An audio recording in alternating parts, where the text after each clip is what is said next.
Ouais. Voilà. Des choses comme ça. Alors c'est à peu près en ordre, parce que je ne sais pas qui vous a mis en ordre là. Normalement là il y a des poubelles pour ça. Par exemple ces portes-là, c'est moi qui les ai posées, on a financé ça parce que l'ULM nous avait demandé de la part de, je crois Sergio, je ne sais plus qui, nous avait dit qu'ils aimeraient bien avoir des portes anti-panique pour faire des spectacles, je ne sais pas quoi. Il y a partout comme ça des choses qu'on a petit à petit aménagées et qui sont dans ce budget. C'est pas notre métier, mais si on a déjà ça, pourquoi il y a un jardin, pourquoi ne pas effectivement le laisser à disposition de familles et d'enfants qui n'ont pas de toit? Aucun problème. Mais il faut être encadré, on ne peut pas laisser ça de manière sauvage, c'est tout. Vous êtes au courant des incendies? Oui, bien sûr. Oui. Je sais pas, est-ce qu'on peut voir là où il y a eu l'incendie? On peut voir là où il y a eu l'incendie? Comment? Je ne crois pas que ce soit. Il n'y a pas d'incendie. Non, pas d'incendie, pas rien. Il n'y a rien. Il y a justement des portes qui n'ont pas le droit d'être comme vous. Maintenant, la commune ne soutient plus le projet. C'est pourquoi c'est en cours? Pourquoi? Ah, j'en sais rien du tout.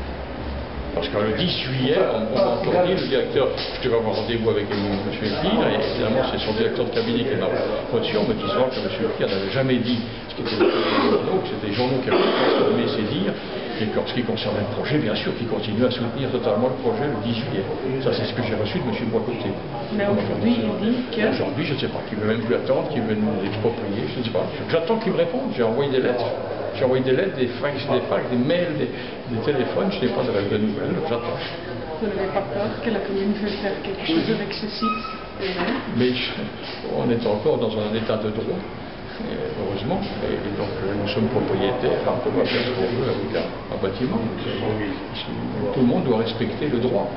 Donc on reconnaît le droit aussi bien que tous les autres, et donc non, je n'ai pas peur.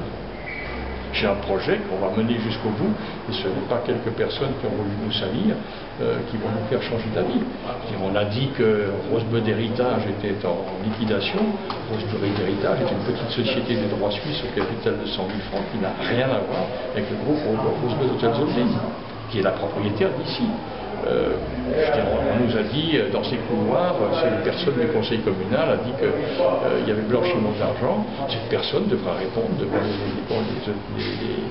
le tribunal pénal de ces accusations. Je ne peux pas laisser dire que nous blanchissons de l'argent, je ne peux pas laisser dire que nous allons faire un hôtel ici avec de l'argent sale, alors qu'il prouve qu'il a du blanchiment. Ce genre d'accusation et toutes sortes de choses ont été dites ces derniers temps. Je ne sais pas très bien pourquoi, et je ne sais pas pourquoi. Est-ce que c'est économique? Est-ce qu'il y a un agenda caché? Est-ce que c'est à cause de la politique, à cause des élections en 2014? Je ne sais pas. Mais il s'est passé quelque chose de bizarre, parce que jusqu'à maintenant, depuis 2006-2007, on communique, on a toujours eu la sympathie et le soutien des médias, télévision, radio, journaux, toujours. Et là, tout d'un coup, il y a des choses étonnantes qui arrivent et qu'on annonce sur nous. Vous avez déjà eu beaucoup de problèmes, vous avez déjà beaucoup d'années. Est-ce que vous n'avez pas peur que ça sera pour rien si vous n'avez pas de permis? Mais on va l'avoir le permis. Je crois que cette fois-ci, vous savez, plus on fait de permis, plus on apprend ce qu'il faut faire et pas faire. Et nos architectes sont des gens très très compétents, qui sont depuis très longtemps dans le métier. On ne pouvait pas savoir la dernière fois, personne n'y croyait, que ce soit des avocats très très spécialisés ou des architectes, ou même j'ai été voir les personnes qui ont écrit le PRAS. Qui existent toujours, qui vivent toujours, qui m'ont confirmé que quand ils ont écrit le PRAS, et notamment l'article 012, jamais ils n'ont pensé qu'un mouvement pouvait être un logement. L'ARO a réussi, mais très bien, tant mieux, je respecte. J'ai aucune rancœur, je ne reproche rien à personne, il n'y a pas de faute. Voilà, il se trouve que depuis 2004, on essaie de faire un hôtel et qu'on n'a pas encore réussi pour le moment. Cette fois-ci, je pense que notre demande de permis va être acceptée. Il y aura des discussions, des petites modifications à gauche, à droite. Mais je ne vois pas ce qui peut maintenant encore nous arriver qui fait que nous n'avions pas de permis de bâtir. Après tous ces problèmes, vous ne regrettez pas encore d'avoir acheté ce bâtiment? Mais vous savez, j'ai dit tout à l'heure, certaines personnes me disent on a un petit peu honte pour Bruxelles, etc. C'est la même chose à Zurich, c'est la même chose à Paris, c'est la même chose à Londres, c'est la même chose dans toutes les grandes villes. Il y a une grande administration, il y a des forces différentes qui poussent, qui tirent dans un sens ou dans un autre. C'est la même chose partout. Bruxelles n'est pas pire que les autres villes et on a beaucoup d'expérience là-dedans. Demandez aux architectes combien de temps il faut en général pour un gros projet. C'est entre 6, 8, 10 ans, toujours. Et nous, il n'y a que 13 ans. Donc c'est pas extraordinaire. Pensez qu'à 2017, ça sera là, l'hôtel?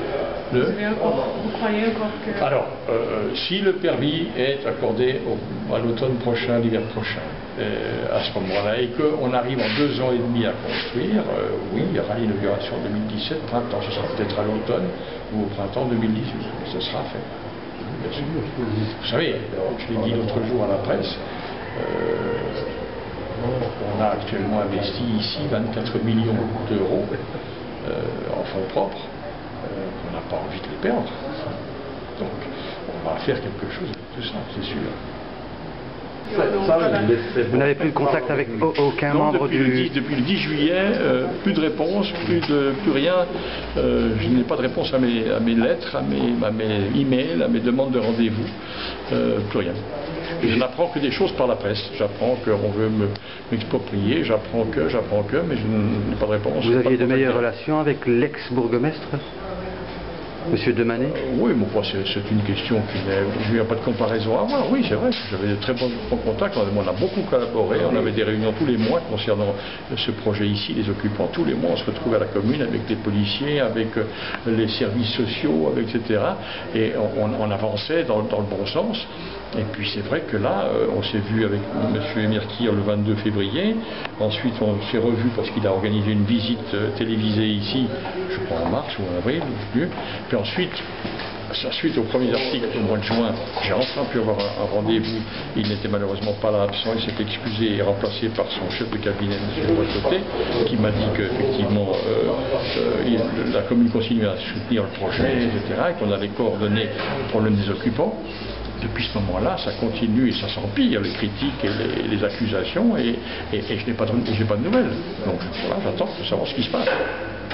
Vous avez dit tout à l'heure que vous aviez entendu des propos désobligeants à votre égard venant des membres du Conseil. Pouvez-vous nous en donner plus de précisions? Écoutez, oui, on a entendu dire qu'on blanchissait de l'argent et qu'on ne faisait rien que d'acheter, vendre et faire du fric, etc. Alors pour certaines choses, cette personne répondra devant les autorités judiciaires. Une plainte a été déposée? Oui, bien sûr. Oui, on ne peut pas laisser dire qu'on blanchit de l'argent, c'est une accusation grave.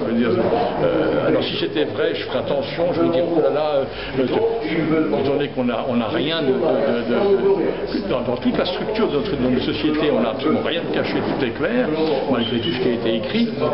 J'attaque parce que simplement je veux qu'on dise la vérité. Et je ne lui demanderai pas d'argent, rien du tout, je lui demanderai simplement de confirmer qu'il a tort ou qu'il s'est trompé. C'est tout ce que je demanderai.